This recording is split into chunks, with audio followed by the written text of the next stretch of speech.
Welcome back to Joe and Di's Allotment channel, and thanks as always to Di behind the camera. What I'm going to do today is I'm going to make some courgette balls, yeah, to use up some of our marrows and stuff. This is the last one I've got in storage actually. There's a few in the fridge because they've been starting to go mouldy, and when they get mouldy I sort of chop off the mouldy part and put the rest in the fridge, which preserves it a bit longer. I think we had about 20 kilograms of marrows this year, so they've done quite well. I think we've got about 4 or 5 left in the fridge, bits of marrows or half marrows. So what I'll do is I'll make some courgette balls with those today. It's a good way of using up the crop. As we always say, we like to show you how we also utilise our crops as well as sort of how we grow stuff. Still got lots of butternut squashes, pumpkins, kokoro pumpkins, which is the ones with the edible pumpkin seeds inside. And we've still got some normal pumpkins as well. So what I'll do is in the next video I'll do a butternut squash soup, which is quite tasty.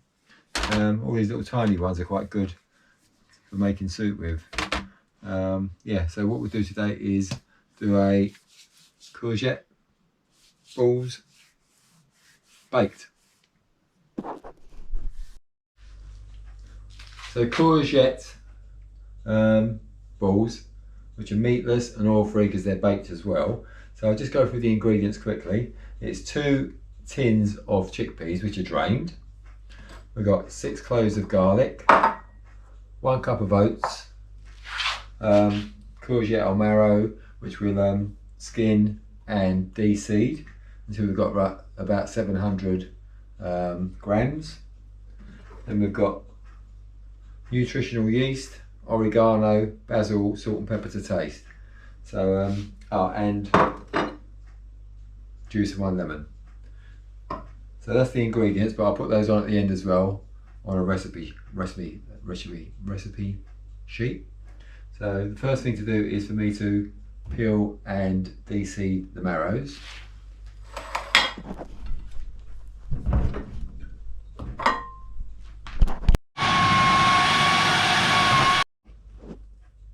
So that's nice and shredded. So there's about approximately 700 grams there, or around 2 cups. I suppose you can also use butternut squash or pumpkin for this recipe. I think it'll work out probably the same. I haven't tried it yet, but I will try it in the next few weeks because I've got quite a lot of pumpkins and butternut squashes, as you've seen, to get through. So I think it'll work quite well. So next thing to do is to pulse the chickpeas. That's 2 cans of drained chickpeas in there. 6 cloves of garlic and 1 cup of oats.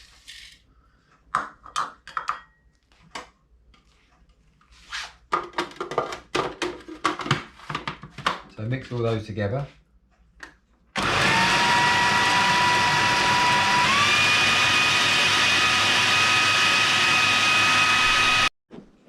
So to the shredded courgette, it's not courgette, it's marrow, but if you've got courgettes early on in the season, you can use the whole of the courgette, you don't have to peel it, which gives it a nice little greeny tinge as well, which is quite nice.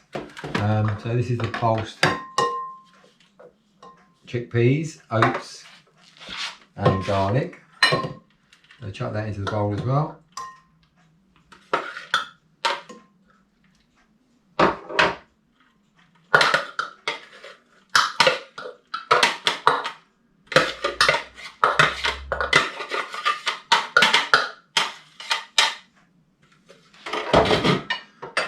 The juice of 1 lemon and the pepper, the oregano, the salt, the basil and the nutritional yeast.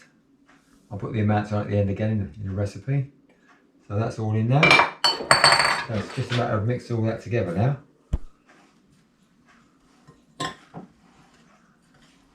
So the marrow has got quite a lot of liquid in it.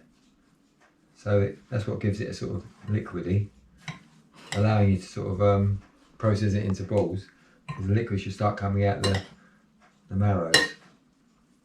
So give it a good mix up to make sure the ingredients are thoroughly mixed.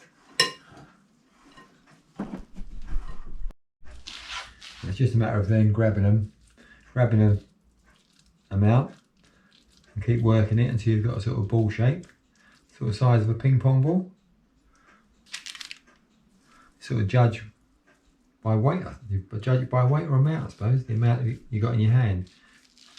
And you can feel the liquid coming out of the marrow as well, which helps it sort of form easily.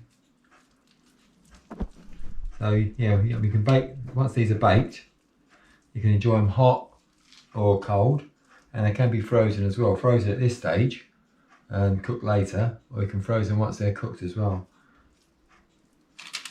And they're quite nice with sort of pasta sauce or with some spaghetti as an alternative to sort of meatballs. You can put them in your pasta sauce. So that makes 24 meatless balls. They're going to an oven now, preheated oven, at 190 degrees Celsius for about 25 to 30 minutes, which should produce a nice crispy outer, but they still remain soft in the middle. And you can have them hot or cold. Various ways of using them with pasta sauce are quite nice. So yeah, I'll show you after when they've been baked. So they're baked now, and they're nice and sort of firm and crispy on the outside. So you can use them as an appetiser, as a snack, or you can have them with a pasta sauce, quite nice. So yeah, have a go. As I said, you can use either courgettes, marrows, butternut squashes, or even pumpkins. I think they give you the same sort of consistency. If you ever go and enjoy them, leave us a comment in the comments box. Leave us a thumbs up if you've liked the video. We'll do further videos on how to use our harvest as time goes on. I think the next one I'm probably going to do is a butternut squash soup. So stay tuned and hope you enjoyed it, and see you again soon. Take care.